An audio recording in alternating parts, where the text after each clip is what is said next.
Did you guys say you had to get one there? You always have to get one on a 5-on-3. I guess it could be 5-0 and you still want to put one in because it's just that opportunity. You're up 2 men. It's kind of expected. So, like Coach Frost said, it's a big momentum shift. That was one that we really did need. Kelly, when you have the defensive assignment against the Warren line, you aren't really expecting to get a hat trick yet on top of that, are you? No, but we figure that if we keep it in their end, then we don't have to defend as much. So my line mates are great at forechecking. We communicate so well, and if we're just pesty all game, then they can't get it out, and ultimately that creates offense for us. So we really take it to heart, and we really want to do what Frosty's saying and shut down the top line, but that starts all the way in their end. Kelly, was the first one a pass to Rachel, or were you trying to put it in there? Kind of the end of the shift, I really wanted to get off there, so I took it wide on her because they were doing a good job with their gap, and I knew somebody was driving back door, and I definitely wasn't trying to shoot, so yeah, I guess I got pretty lucky.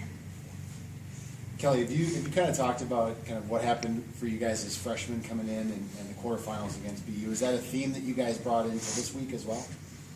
Theme in what way? Meaning like when you lost to BC as freshmen in the quarterfinals.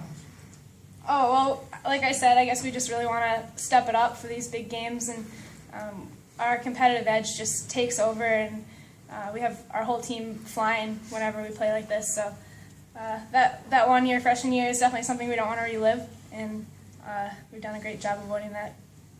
Rachel, the celebration kind of almost seemed like, business-like, like you no gloves type of thing, almost like, not saying you expected it, but when the team's been playing this well, was it sort of just business as usual? I wouldn't say business as usual. I mean, this is the big game, though, to get to the championship. We haven't won anything. We get to say we went to the Frozen Four, and that's an incredible accomplishment in itself, being just a part of these top 4 teams here.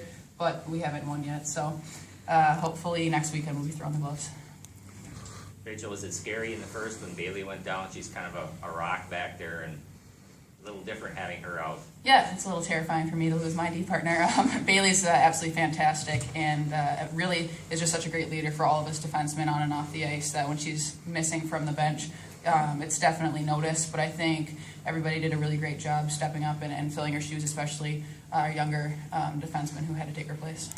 I guess going off of that, what does it say about her to come back and playing and get the assist on Kelly's second? Just such a tough and fantastic player. I know she was hurting there, but I'm expecting her to be fully recovered here for next weekend, and she's not going to miss this last game at home as a senior. I mean, it's a special moment for her. She's gonna play her heart out, and she definitely did.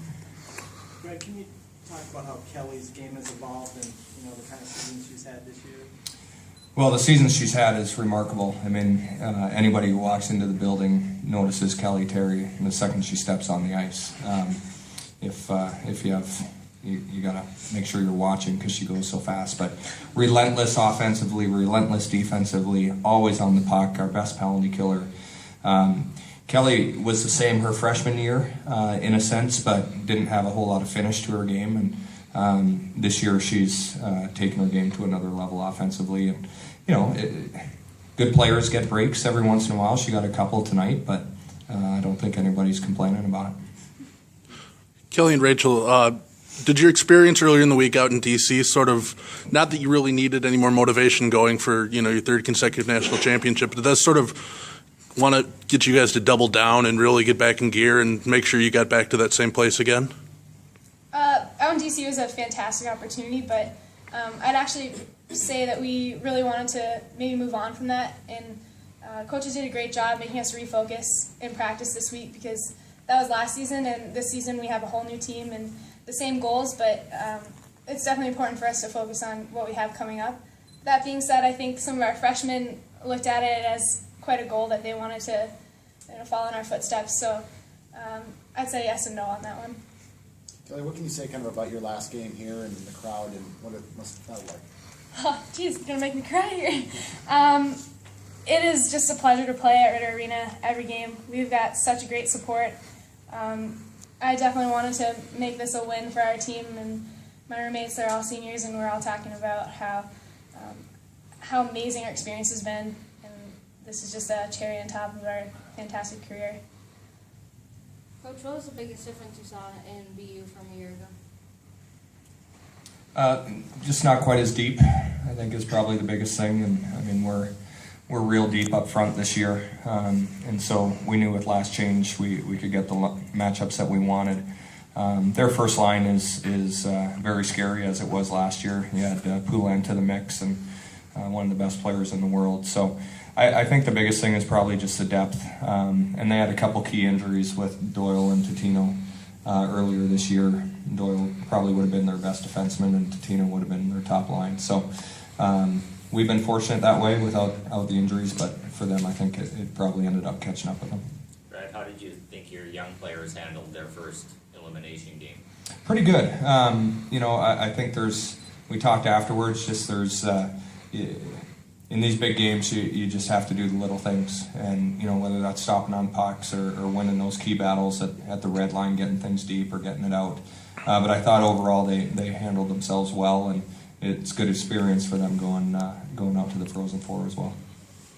Brad, looking ahead to next weekend, assuming, or I guess not assuming, but if Wisconsin wins tonight, the cliche is it's tough to beat a team 3 times in one season.